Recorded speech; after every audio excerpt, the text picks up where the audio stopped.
Hello friends, आज हम top 20 high level MCQs को सॉल्व करने वाले हैं। जिसमें फर्स्ट क्वेश्चन रहेगा, the strongest muscle in the human body is. इसका राइट ऑप्शन क्या रहेगा? Majestor, biceps, gluteus Maximus, deltoid. तो आप इसका आंसर बताइए। Strong muscles of human body, क्या आंसर रहेगा राइट? इसका राइट आंसर रहेगा ऑप्शन नंबर ए, मेजेटर। मेजेटर जो मसल्स होती है वो कहाँ पर होती है? ये मसल्स होती है जो चेहरे के दोनों गाल के हड्डी से लेकर निचले जबड़े के कोना तक स्थित रहती है, जो ज़ाइगोमेटिक आर्च से लेकर निचले जबड़े तक स्थित रहती है। ओके, द नेक्स्ट क्वेश्चन है, which electrolyte imbalance is most commonly associate with cardiac arrhythmias. इसका क्या ऑप्शन रहेगा? Hypernatraemia, hypokalaemia, hypercalcaemia, hypermagnesaemia. तो इसका राइट आंसर रहेगा option number B, hypokalaemia. Okay, hypokalaemia होता है तो रक्त में पोटेशियम का लेवल क्या होता है? सामान्य से कम होना, उसको हाइपोकैलेमिया कहते हैं। तो नॉर्मल लेवल रहता है पोटेशियम का 3.5 टू 5.0।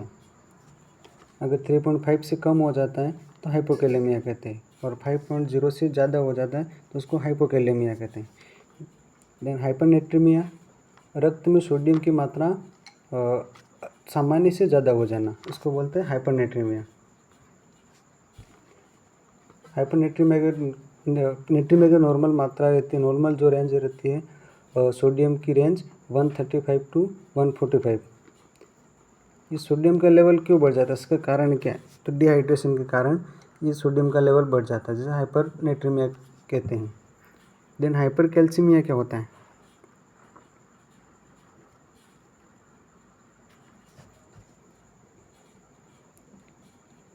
रक्त में कैल्शियम लेवल का सामान्य से ज़्यादा होना, तो हाइपरकैल्सीमिया कहते हैं।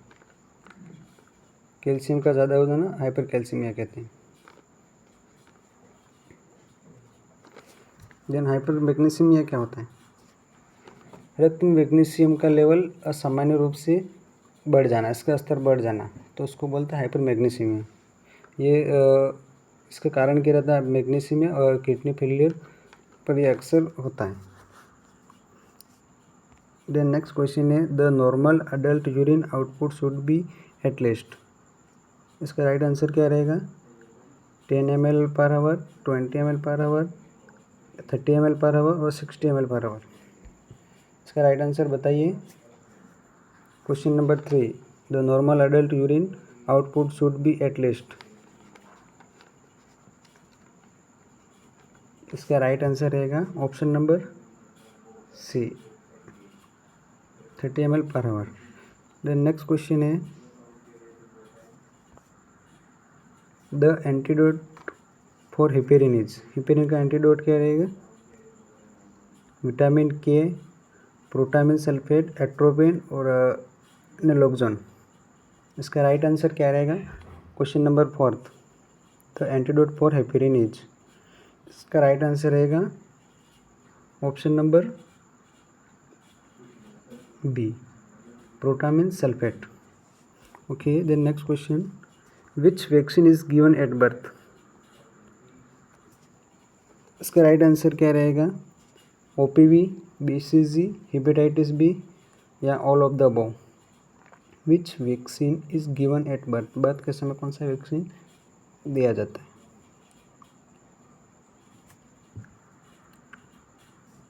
जल्दी बताइए, इसका राइट आंसर क्या रहेगा? Option number D. Okay, the next question, the Glasgow scale assess. GCS क्या होता है?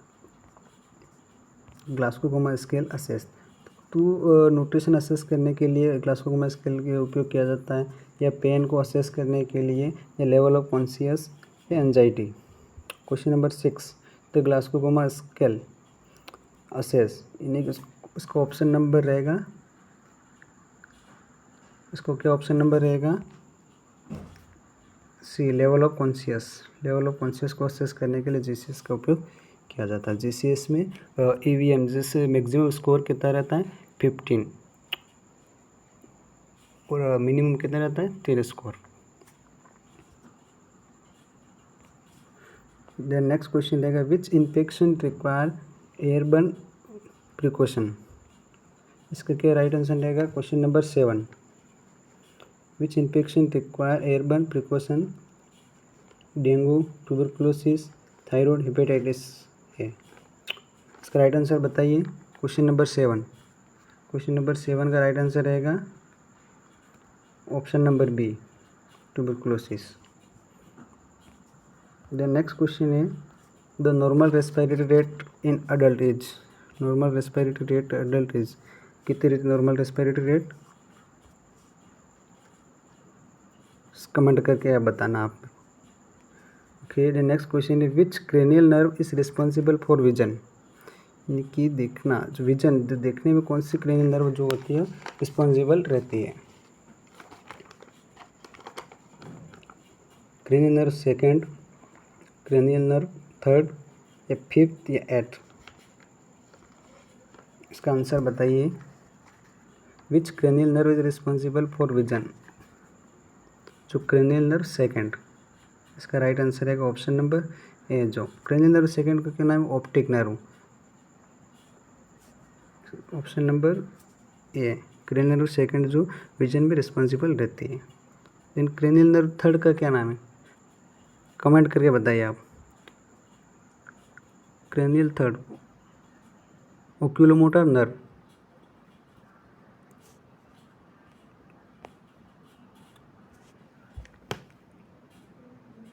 इसका फंक्शन क्या रहता है, तो control the majority of eye movements. Eye movement को कंट्रोल करने के लिए इसका काम करता है, प्यूपिल्स को कंट्रोल करने का एंड आईलिड को एलिवेट करने का, यानी कि आईलिड को एलिवेट करने का काम कर रहता है क्रेनियल नर्व थर्ड का। ओके, प्यूपिल को जैसे कॉन्ट्रैक्ट किया, आईलिड को एलिवेट किया, ऊपर किया, responsible for moving eye ball, यानी आई बॉल को मूवमेंट कराने का भी काम करता है, जैसे कि अपवर्ड, डाउनवर्ड, इनवर्ड। ये क्रेनियल नर्व थर्ड का फंक्शन है। Then cranial nerve fifth,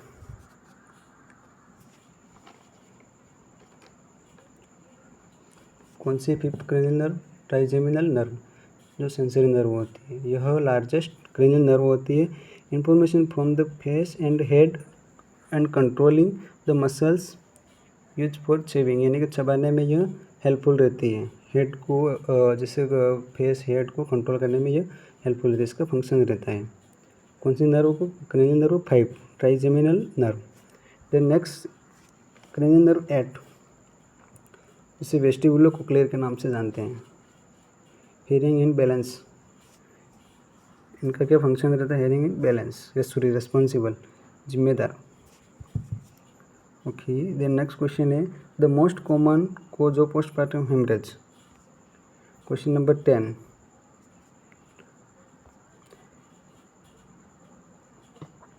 trauma, uterine atony, retained placenta, infection. Question number 10, the most common cause of postpartum haemorrhages. इसका राइट ऑप्शन क्या रहेगा,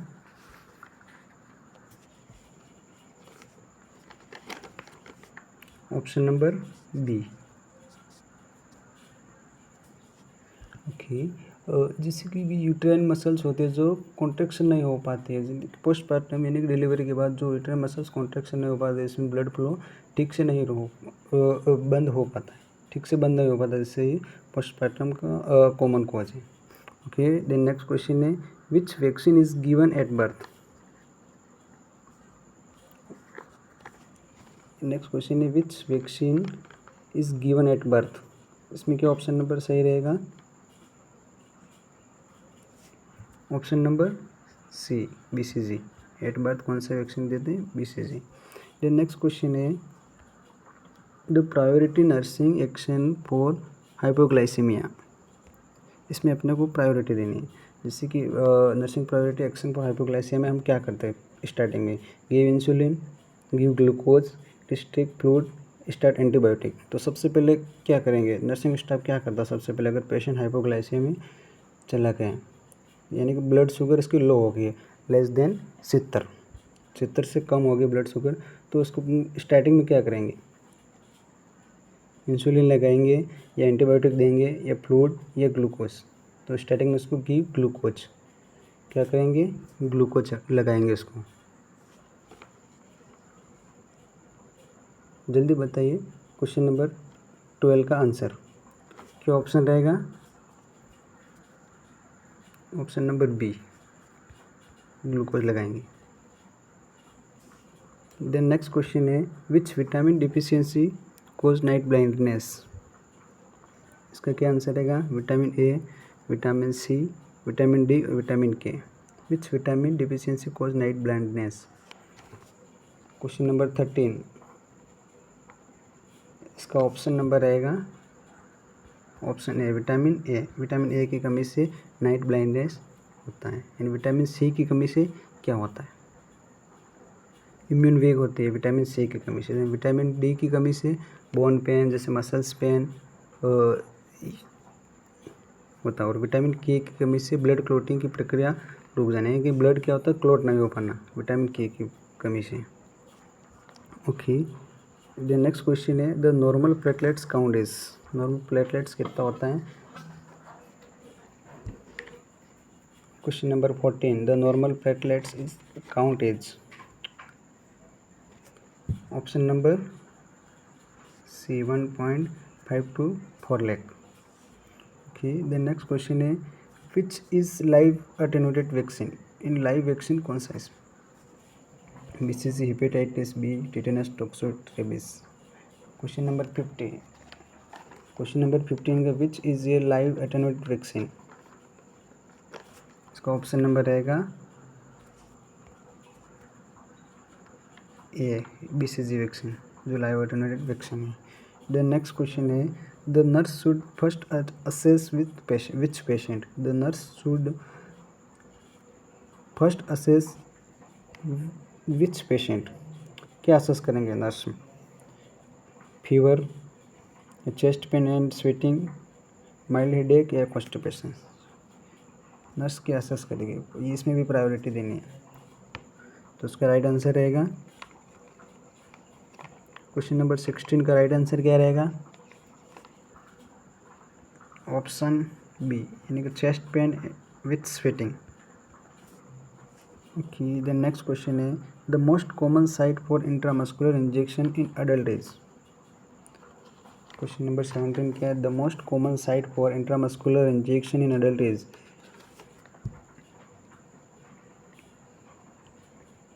डेल्टोइड, वेंट्रोग्लूटियल, डोर्सोग्लूटियल और abdomen. Most common site intramuscular injections in adult को क्या option रहेगा, option number B, ventrogluteal. 17 का answer है। The next question है which disease is causes by deficiency of insulin.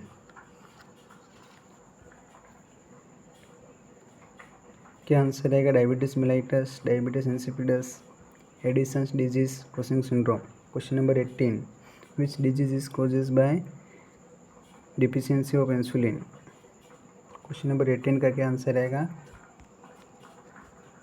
Option number A, diabetes mellitus. The next question है hand hygiene is most effective method to prevent. Question number 19, hand hygiene is the most effective method to prevent. कौन सा method prevent रहता है, तो hypertension, hospital acquired infection, asthma, anaemia. Question number 19 का answer बताइए।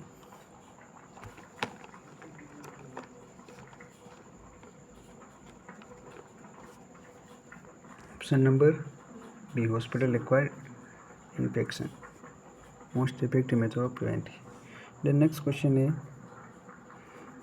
Next and last question है which position is best for a patient with shock. Shock के लिए पेशेंट को कौन सी पोजीशन देंगे, बेस्ट पोजीशन कौन सी रहती है शॉक पेशेंट के। Fowler position, Trendelenburg position if not contraindicated, prone position, lithotomy position. Question number 20 का आंसर बताइए। क्या आंसर रहेगा? Option number B. क्या आंसर रहेगा? Option number B. B is the right answer. Fowler position किसको देते हैं? तो जैसे ब्रीथिंग डिफिकल्टी पेशेंट को, जो डिफिकल्ट पेशेंट होता है उसको फाउलर पोजीशन देते हैं। प्रोन पोजीशन जो पेट के बल लेटना यानी कि रेस्पिरेटरी केयर करने के लिए अगर प्रोन पोजीशन देते हैं। लिथोटोमी पोजीशन डिलीवरी या मूत्र मार्ग संबंधित समस्या लिए अपन जो लिथोटोमी पोजीशन देते हैं। तो इसका ऑप्शन नंबर क्या रहेगा राइट? बी ऑप्शन नंबर रहेगा। ओके फ्रेंड्स, इसमें अगर आपको कुछ नहीं समझ में आता है तो आप मेरे से पूछ सकते हो। Okay, thank you.